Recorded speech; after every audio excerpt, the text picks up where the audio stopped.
ಅದು ವೀರಭದ್ರ ಸ್ವಾಮಿಯ ಪುಣ್ಯಸ್ಥಳ. ಇಲ್ಲಿ ಬಂದು ಕೆಂಡ ತುಳಿದರೆ ಇಷ್ಟಾರ್ಥಗಳು ಸಿದ್ಧಿಯಾಗುತ್ತವೆ ಎಂಬ ಪ್ರತೀತಿ ಇದೆ. ಹಾಗಾಗಿ ಪ್ರತಿ ವರ್ಷವೂ ಇಲ್ಲಿಗೆ ಸಾವಿರಾರು ಜನ ಭಕ್ತರು ಬಂದು ಕೆಂಡ ತುಳಿಯುವುದು ವಿಶೇಷ. ಅದೇ ರೀತಿ ಸಚಿವರೊಬ್ಬರು ತಮ್ಮ ಮನೆ ದೇವರ ಕೆಂಡ ತುಳಿದು ಭಕ್ತಿ ಸಮರ್ಪಿಸಿದ್ರು. ಹಾಗಿದ್ರೆ ಯಾರು ಆ ಸಚಿವ ಅಂತೀರಾ? ಇಲ್ಲಿದೆ ನೋಡಿ.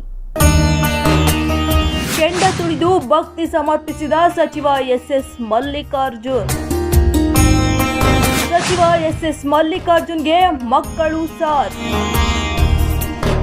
ಪ್ರತಿ ವರ್ಷವೂ ಕೆಂಡ ತುಳಿಯುತ್ತಾ ಬರುತ್ತಿರುವ ಎಸ್ ಮಲ್ಲಿಕಾರ್ಜುನ್ ಹಾಗೂ ಕುಟುಂಬ. ಹೀಗೆ ವೀರಭದ್ರ ಸ್ವಾಮಿಯ ಕೆಂಡ ಹಾಯುತ್ತಿರುವವರು ಮತ್ಯಾರೂ ಅಲ್ಲ, ದಾವಣಗೆರೆ ಜಿಲ್ಲಾ ಉಸ್ತುವಾರಿ ಗಣಿ ಹಾಗೂ ತೋಟಗಾರಿಕೆ ಸಚಿವ ಎಸ್ ಮಲ್ಲಿಕಾರ್ಜುನ್.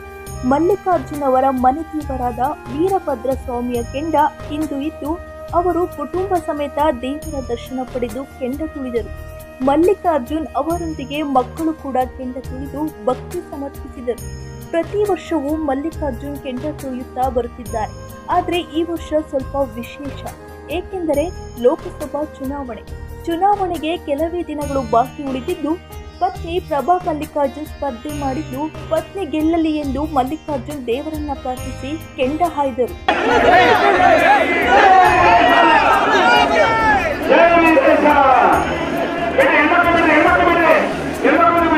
ಹಳೆಪೇಟೆಯ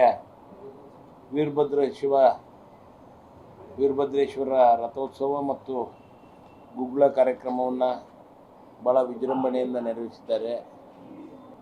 ಗುರುಬಕೇಶ್ವರ ದೇವಸ್ಥಾನ, ಹೀಗೆ ಎಲ್ಲ ಒಂದೇ ಭಾಗದಲ್ಲಿ ನಾವು ನೋಡ್ಬೋದು. ಆ ಸ್ಥಿತಿಯಲ್ಲಿ ದಾವಣಗೆರೆ ಹಳೆ ದಾವಣಗೆರೆಯಲ್ಲಿ ಪ್ರತಿ ವರ್ಷ ನಡೆಯುವಂಥ ಗುಗ್ಗಳದ ಕಾರ್ಯಕ್ರಮದಲ್ಲಿ ಇವತ್ತು ಭಾಗಿಯಾಗಿದ್ದೇನೆ.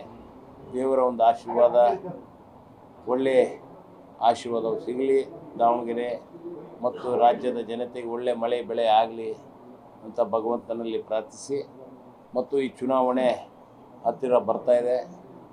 ನಮ್ಮ ದಾವಣಗೆರೆ ಲೋಕಸಭಾ ಅಭ್ಯರ್ಥಿಯಾದಂಥ ಪ್ರಭಾ ಮಲ್ಲಿಕಾರ್ಜುನ್ ಅವ್ರನ್ನ ಕಣದಲ್ಲಿ ನಿಲ್ಲಿಸಿದ್ದೀವಿ. ತಮ್ಮೆಲ್ಲರ ಒಂದು ಮಾರ್ಗದರ್ಶನ ಆಶೀರ್ವಾದ ಸದಾ ಇರಲಿ ಅಂತ ನಾನು ಈ ಸಮಯದಲ್ಲಿ ಭಗವಂತನಲ್ಲಿ ತಮ್ಮಲ್ಲಿ ಕೇಳಿಕೊಳ್ತೀನಿ.